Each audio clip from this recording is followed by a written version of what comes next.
A palavra de Deus com os pastores, amém? Vamos receber o pastor com palmas.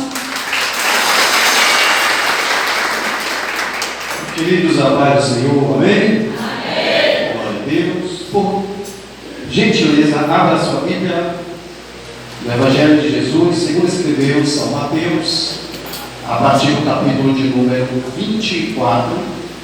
Nós vamos ler alguns versículos. Capítulo 24, versículo de número 37. Vamos ler alguns versículos para a nossa meditação desta noite.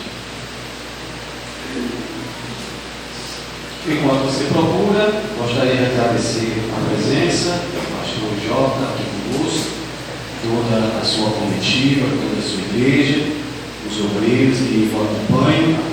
Que Deus possa estar abençoando rica e poderosamente. Amém? Amém. Glória a Deus. Mateus capítulo 24, versículo 37. O texto diz assim: como foi nos dias de Noé, assim será também a vinda do Filho do Homem. Pois assim como nos dias anteriores ao dilúvio, comiam, bebiam, casavam e davam-se em casamento, até o dia em que Noé entrou na arca, e não o perceberam, até que veio o dilúvio e levou todos. Assim será também a vinda do Filho do Homem. Até aqui, em nome de Jesus.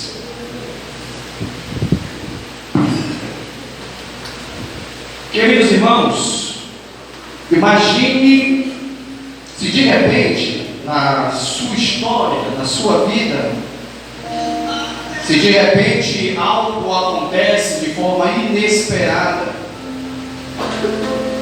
De repente, quando você menos espera, acontece algo que você não havia programado. De repente, acontece algo que você não havia projetado. Obrigado. De repente, acontece algo que você não consegue ter o controle. De repente, você é acometido ou acometida por uma situação adversa em que você se desespera, não porque você é um crente fraco, mas porque você é um ser humano. De repente acontece algo na sua casa, na sua família, você chega para trabalhar e recebe a notícia que está desempregado ou desempregado, e você sabe que os boletos não esperam. De repente você recebe a notícia que um parente muito querido faleceu, porque aconteceu um acidente em que demandou para aquela pessoa muitas horas de espera para que o resgate acontecesse. De forma repentina, algo nas nossas vidas pode acontecer. De forma inesperada, na minha vida, na sua vida, nas nossas vidas, qualquer coisa pode acontecer. Seja para o bem e seja para o mal. Por que eu estou falando isso? Porque o texto que você leu fala de um dos grandes eventos da humanidade, fala sobre um acontecimento que está previsível e está previsto para acontecer, mas mesmo assim as pessoas não colocam a sua expectativa neste evento. As pessoas, mesmo sabendo que vai acontecer esse evento, esse advento, mesmo sabendo que esse evento é iminente, ou seja, a qualquer hora, a qualquer momento, a qualquer minuto, a qualquer segundo, pode acontecer. E quando esse evento acontecer, pegará muita gente de surpresa. Quando esse evento acontecer, muita gente estará desapercebida. Muita gente estará vivendo aquilo que o próprio texto diz. Por isso que Jesus, olhando bíblicos. É interessante que ele não faz uma comparação com os dias de Moisés. Observe que ele não faz uma comparação com os dias de Jacó. Ele não faz uma comparação com os dias de Isaac, com os dias de Esaú, com os dias de Adão, com os dias de Eva. Ele não faz uma comparação com os dias de Moisés, mas Deus faz uma comparação exclusivamente com os dias de quem? Noé. Por que Jesus então fez essa comparação? Por que Jesus não comparou esses dias com outros dias da esfera? Porque especificamente Jesus estava fazendo um comparativo, dizendo que a vida do Filho do Homem, dizendo que o seu resgate aconteceria em uma época que se aproxima e que é semelhante aos dias de Noé. Se Jesus fez essa comparação, é porque Ele quer nos ensinar. Se Jesus fez esta comparação, é porque de forma didática Ele quer nos apresentar algo espiritual e poderoso para as nossas vidas. E eu gostaria de dizer para você nesta noite, que aquilo que Jesus começa a falar, aquilo que Jesus começa a ensinar, aquilo que Jesus começa a trazer como os dias de Noé, irmão, não é diferente dos dias em que nós estamos vivendo. Jesus caracteriza estes dias. Jesus ele traz algumas características dessa época de Noé. Agora observe que a característica que Jesus aborda são as mesmas características em que nós estamos vivendo na nossa era. Ele diz: olha, nos dias de Noé, as pessoas estavam preocupadas em casar, em dar esse casamento, em viver a sua vida, preocupadas com a sua prosperidade, preocupadas com aquilo que ia acontecer consigo. As pessoas estavam mais preocupadas com o seu bem-estar. As pessoas estavam mais olhando para o seu próprio nariz. As pessoas estavam egoístas. As pessoas ouviam a mensagem que saía da boca de Noé, mas não dava a credibilidade da mensagem. As pessoas ouviam a mensagem, Noé dizendo: olha, vai vir um dilúvio aí, se preparem, porque virá um tempo de juízo e de vingança de Deus para este povo e para esta era e para esta época. Sabe o que as pessoas diziam ou faziam?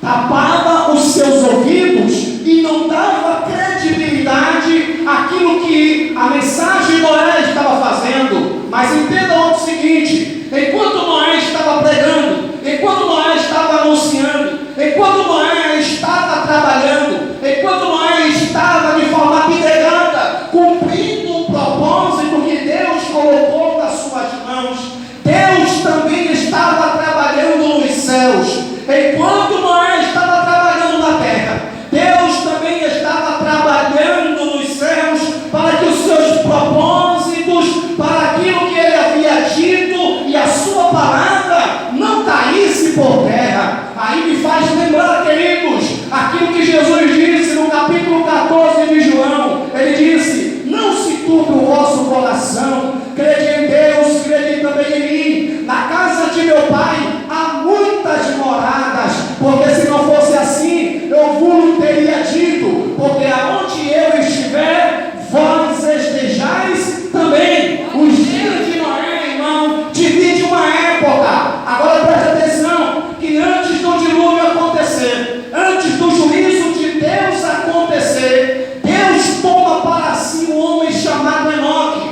Enoque viveu nos dias de Noé, mas não se contaminou com os dias de Noé. Enoque vivia na época de Noé, mas não se deixou contaminar com aquilo que o mundo de Noé apregoava. Pelo contrário, a Bíblia diz que Noé, a Bíblia diz que Enoque, mesmo vivendo nos dias de Noé, Enoque era um homem que andava com Deus, e por andar com Deus, Deus tomou para si. Irmão, se nós estamos vivendo na semelhança do dia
escrevendo a sua epístola para Timóteo, ele diz: olha, Timóteo, o Espírito de Deus expressamente diz que nos últimos dias haveria homens presunçosos, soberbos, profanos, desobedientes a pais e mães, pessoas que não queriam se submeter às autoridades, pessoas caluniadoras, pessoas profanas, pessoas que viviam o seu bel prazer. Irmão, estamos ou não estamos vivendo esta época? Sim, nós estamos vivendo esta época. Presta atenção, porque por pouca coisa Deus destruiu Sodoma e Gomorra. A Bíblia diz que o pecado de Sodoma e Gomorra subiu até as narinas de Deus, e Deus, ele não compactua com o pecado. Deus é santo e a sua santidade é zelosa. Deus é santo e a igreja Enoque é uma igreja que vive uma vida de santidade. Deus é santo e é uma igreja, aquela igreja que vai subir, a igreja que não vai passar pela grande tribulação ou pelo juízo de Deus, é a igreja que tem o prazer de ter responsabilidade, de ter comprometimento, de ter relacionamento. A igreja que vai subir é a igreja que tem a cada dia buscado uma sinceridade no seu coração, mesmo que peque, mesmo que fale, mas tem o coração voltado para Deus. Olha, quando Deus diz que Davi era homem segundo o seu coração de Deus, a Bíblia não está dizendo que ele era isento de pecado, não. A Bíblia está querendo dizer para mim e para você que Davi era um homem que quando pecava, que quando errava, reconhecia o seu erro e ia para os pés de Deus, para orar, para buscar e clamar pelo seu perdão, para jejuar, para se declarar, para se humilhar debaixo da potente mão de Deus. E eu nunca vi, pastor Joca, alguém que se humilha debaixo da potente mão de Deus, para Deus não perdoar e exaltar esta pessoa. Todo aquele que eu conheci na vida, que se humilhou debaixo da potente mão de Deus, Deus lhe deu vitória, porque Deus não abandona aquele que ele ama. Três vítimas, três povos. Primeiro, aqueles que não ouviram a mensagem de Noé, e o texto disse, e não o perceberam. Quando você menos esperar, Jesus vem. Quando você menos esperar, a trombeta toca e vai te chamar. Quando você menos esperar, Jesus pode voltar. Entenda, não existe dia e nem hora. Nós não sabemos a época, o dia do calendário e a hora que está agendada. Somente o Pai e Jesus sabe.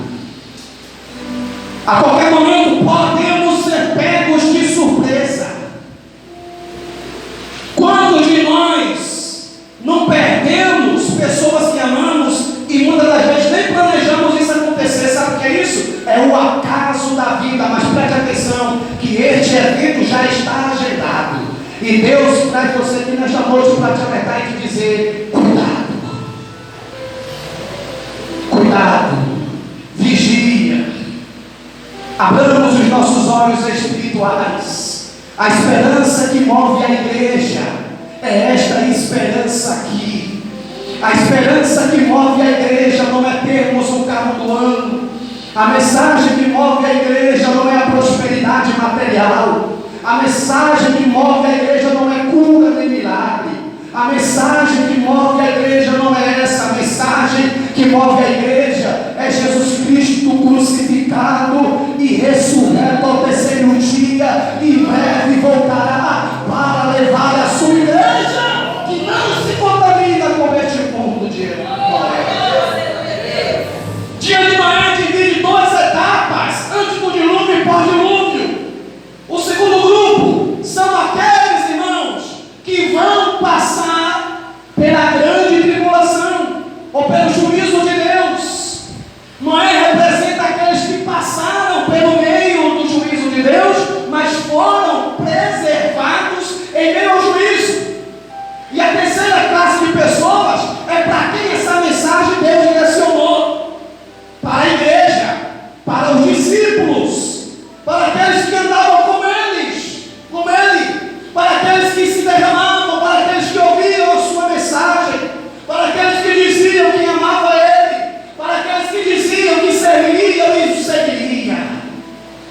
eles são representados pela igreja.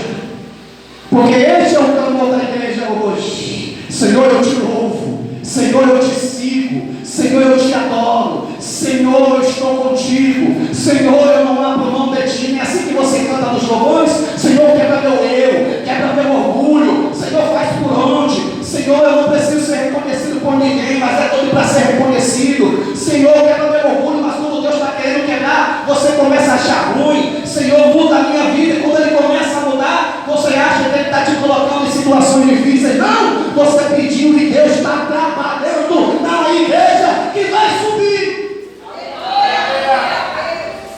Ele está trabalhando e Ele te alerta a dizer: cuidado, vigiai. Aqui é o imperativo que diz: em tempo constante, em toda hora, em todo minuto, em todo segundo, em toda a espera. Vigia, presta atenção, olhai, vigiai, orai, estejam atentos, não estejam desapercebidos, porque a trombeta pode tocar e você ficar. Tem alguém que diz por aí que Jesus não vai voltar. Já tem gente dizendo que Jesus não vai voltar. Já tem gente dizendo que Jesus não vai vir buscar a sua igreja. Já tem gente dizendo que Jesus está tardando demais para voltar, para vir, para buscar, para fazer, para operar esse milagre espiritual. Tem muita gente que não acredita mais na mensagem bíblica sobre o arrebatamento. As pessoas querem mensagem que massageia o seu ego. As pessoas querem mensagem de triunfalismo, dizendo que você vai vencer, vencer e vencer. Nem sempre você vence, porque Deus está trabalhando o nosso caráter. A igreja que vai subir é a igreja que está sendo trabalhada aqui embaixo. Uma igreja que não tem relacionamento com o noivo aqui embaixo não pode ter relacionamento com o noivo lá em cima. Como é que alguém se diz ter um relacionamento com outra, se não dá atenção, se não dialoga com essa pessoa, se não conversa, se não reserva tempo para esta pessoa? Relacionamento é troca, relacionamento é diálogo e não monólogo. Relacionamento muitas das vezes é você abrir mão de quem você é, de coisas que você gosta, para agradar a outra. Isso é relacionamento. Eu estou falando isso porque Deus quer relacionamento com a igreja pela qual Ele vai vir resgatar.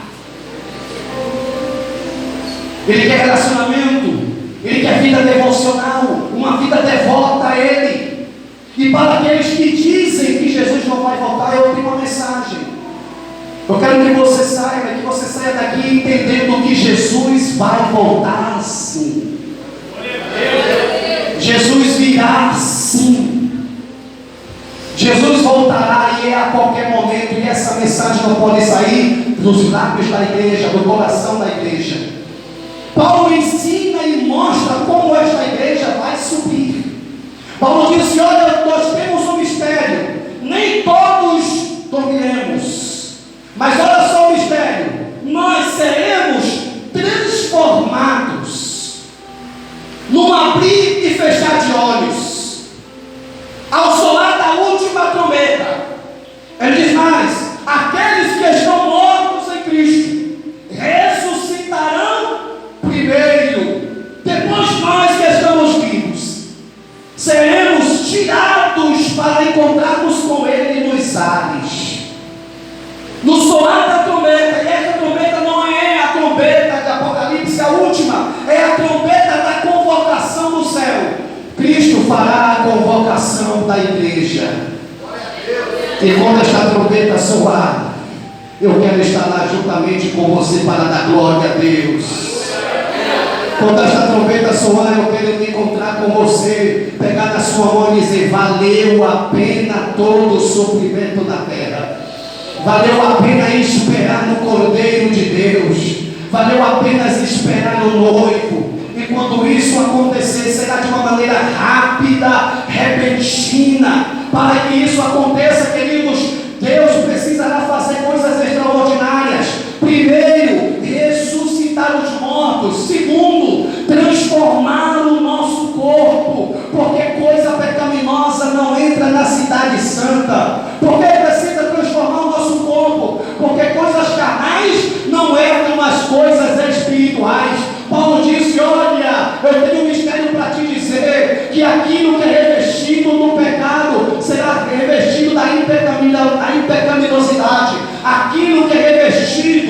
da corrupção será revestido de coisas incorruptíveis.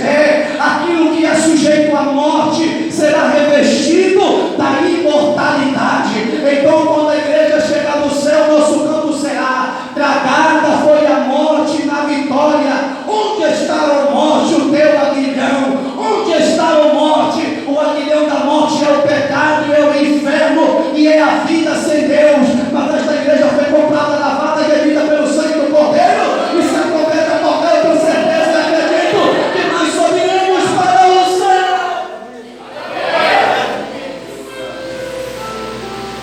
No final do Apocalipse, o Espírito Santo diz para a igreja, e o Espírito Santo diz: vem. E aquele que tem sede diz: venha. E prove e beba da água da vida. Quem pode dizer Maranata desta noite? Levanta a mão assim. Maranata, repita comigo: Maranata. Maranata. Maranata. Ora vem, Senhor Jesus. Ora vem, Senhor Jesus. O termo venho no hebraico é egomai. Egomai é uma indicação de alguém que está e vem de longe para encontrar um público que o aguarda. Pegou? Quando Jesus disse: eis que cedo venho, ele está dizendo: eu estou vindo de longe para me encontrar com um público que está me aguardando, a uma audiência que ouve a minha voz, a uma audiência que obedece aos meus estatutos. Quem é essa multidão que está aguardando a voz do Mestre? Quem é? Quem é essa multidão que está aguardando ele? Eu estou aguardando ele. Você está aguardando ele. Nós estamos aguardando ele. Egomai significa: eu venho de muito longe para encontrar com os meus súditos, com pessoas que querem ouvir a minha voz e atentam ao meu chamado. Ei, você atentou ao chamado de Deus? Então você é de Deus. Você ouviu a voz de Deus? Então você é de Deus. Grite nesta noite: Maranata. Maranata. Ora vem, Senhor Jesus. Glória a Deus. Que Deus abençoe a sua vida. Achou.